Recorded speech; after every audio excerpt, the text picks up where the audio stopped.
You are listening to Book Clips, a podcast where authors and narrators expose you to excerpts from different books.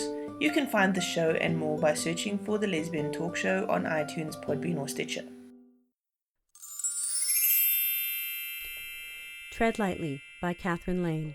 Performed by Etter. An excerpt.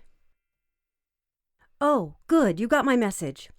Tamiel bounced up from the sofa and rushed to Claire as soon as she materialized in her own living room. What message? Claire took a startled step back, but her heartbeat quickened at the sight of the angel by her coffee table.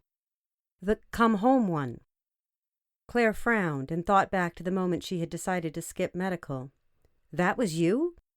The old prejudices and 100 cautionary tales about angel mind control came rushing back. She did not like the idea of the angel, or anyone for that matter, in her head. Yeah, sorry. I don't normally send out those kinds of messages. Not on you, anyhow. Tamiel bounced on her feet. But I'm just excited. Usually, I have to stay completely glamored when I'm out in the field. This, she waved a hand between them, is a new experience for me. Can I ask you not to do that? Tamiel's brow furrowed. Do what? I need to know when my thoughts aren't my own. Oh, okay, sorry. Red washed over Tamiel's cheeks and down her neck. Angels can blush? It was completely endearing, and Claire's annoyance faded as quickly as it had risen. No, it's just that I don't have a lot. They both started speaking at the same time, and then stopped at the same time. Sorry, Tamiel said again, and tapped her fingers on her leg. No, you first. I was saying I don't have a lot of experience. Face-to-face experience, that is. I mean, I've been doing this for ages. Tamiel's fighting and slashing the demons had really been something. But, boy, do I envy you guys. Being able to interact with your clients whenever you want. Wow. The GA was jealous of the FGC? Claire hadn't seen that coming. Oh, believe me, it's not all it's cracked up to be. They both stood in silence. Tamiel's fingers were still going a mile a minute. Hey, what about all the angel sightings? Claire cast around for a subject that wasn't quite as personal. You guys seem to be all over the place. I know. Tamiel spread out her fingers and stopped the drumming. She laughed, and music filled the air. That's mostly Agla, though. Once he saved Lot from Sodom and Gomorrah, he got a taste for being the hero. Now he can't stop himself. He warns people about earthquakes, tornadoes, cups falling off shelves. He's everywhere. I can help you with that, you know. With what? Your shoulder and your arm and whatever else is hurting you. Claire's hand froze on her neck. She hadn't been aware she was rubbing it. I'm okay, she said, quickly dropping her gaze and pulling her hand away. The easy conversation hadn't lasted long. No, seriously, it won't take but a minute. There's no reason for you to be in pain. That's one of the reasons I called you home, actually. Okay. Claire should say no, and find any excuse for Tamiel to leave. All the stories she had ever heard as a kid, and all the FGC workshops had told her this, whatever this was a horrible idea for so many reasons. And yet, from the second Tamiel had leapt off the sofa, she had been aware of her.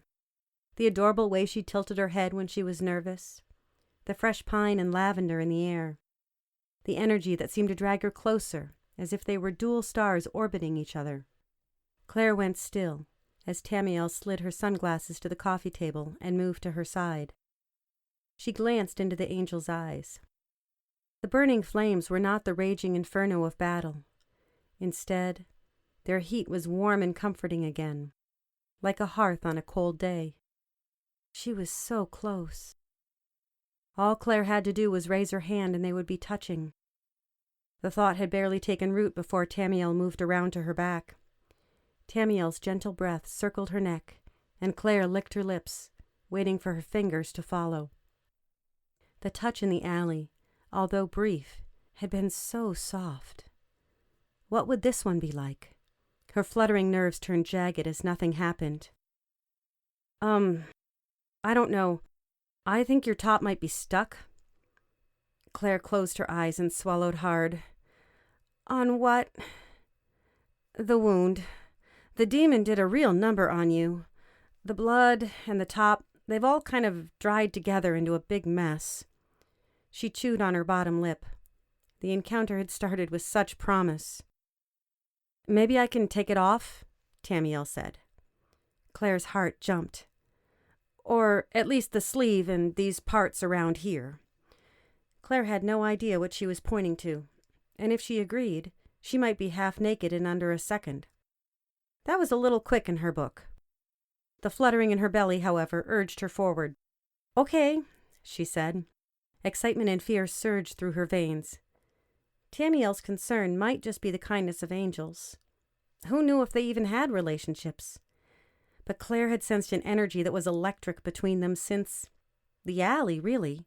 That had to mean something. Claire's top down to her bra disappeared with a soft whoosh. And she stopped thinking. Tamiel's fingers caressed the wound, knitting it back together, making it whole. Pain flared at the first brush, but then an energy glowing with heat pulsated through her body and spread beyond her shoulder. The pain faded as Claire concentrated on Tamiel's touch. Her fingers moved in small circles, targeting separately each gash the demon's talons had made. Then her hands seemed to be everywhere, running lightly down her back, sliding up and over her shoulder, dipping down her front. One hand lingered oh so close to her breast, while the other kneaded the tightness out of her neck. Claire licked her lips. She was acutely aware of every spot Tamiel's fingers roamed. And then she zeroed in on that one hand, resting just above her breast. Only an inch would transform this healing into... Muscles below her belly clenched as a slow wave of excitement rode through her. "This feels too good.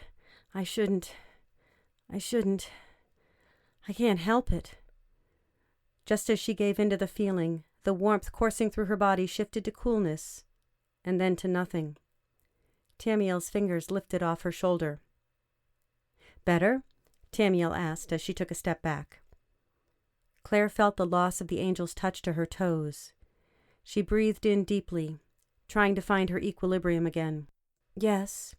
She managed to choke out the answer. She swung her shoulder around, just to give herself something to do. Wow, flexible and fluid. That crick she'd had in her neck since she moved heaven and earth for Grace Kelly to become Princess of Monaco was completely gone. Tamiel had worked miracles. I guess that's what they do. From back here, it looks like it never happened. Claire wished she could read Tamiel's tone. She spun a little on one heel and then shifted to the toes of her other foot, buying time. She raised her head to meet the angel's gaze. They connected. The flames leaped up in Tamiel's irises and the breath caught in her throat. They were barely a step apart. Kinetic energy whirled around them, pushing them together. It would be so easy to step into the force and let it envelop her. Wrap her arms around Tamiel and raise her lips to the angel's. She imagined that healing, wonderful touch on her mouth and almost went weak at the knees. But she did nothing. Shyness, uncertainty, and a particularly vehement lecture on angel mind control from a weekend workshop in Palm Springs rooted her to the floor. The energy died, and they were just two magical creatures standing by a faux leather sofa from IKEA.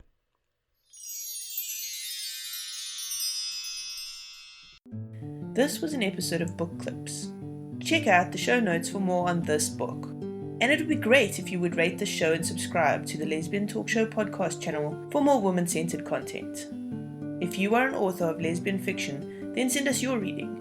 You can find out how on the lesbiantalkshow.com/reading.